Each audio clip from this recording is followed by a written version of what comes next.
దేవుడు మీ హృదయాల్లో అంతరంగంలో ఉన్నటువంటి అక్కడక్కడ కొద్దిగా కలతలు అన్నీ కూడా తీసివేసి మిమ్మల్ని సరిచేయడానికి నన్ను సరిచేసాడు, మిమ్మల్ని సరిచేస్తాడు, ప్రజలను సరిచేస్తాడు. సరిచేయబడుతూనే ఉంటాం. We are not perfect, only God is perfect. Hallelujah. ఏ భేదమును లేదు. అందరూ పాపము చేసి దేవుడు అనుగ్రహించు మహిమను పొందలేకపోతున్నారు. సినిమా రంగంలో రోజుకి 20,000 సంపాదించేవాడిని. ఒక రోజు నా సంపాదన 20,000.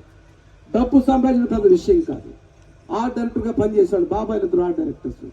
నా 9వ ఏట నుంచి నేను సినిమా ఫీల్డ్లో ఉన్నాను. అంతా అయిపోయింది. ఎందుకు పుట్టాం, ఎందుకు బ్రతుకుతున్నాం, చనిపోతే ఎక్కడికి వెళ్తామనే ఆలోచనకి సమాధానం దొరక్క 15 సార్లు ఆత్మహత్య చేసుకుని చచ్చిపోదాం అనుకున్నాను నేను. కానీ దేవుడు నన్ను చనిపోనవలేదు. చనిపోతే ఎక్కడికి వెళదాం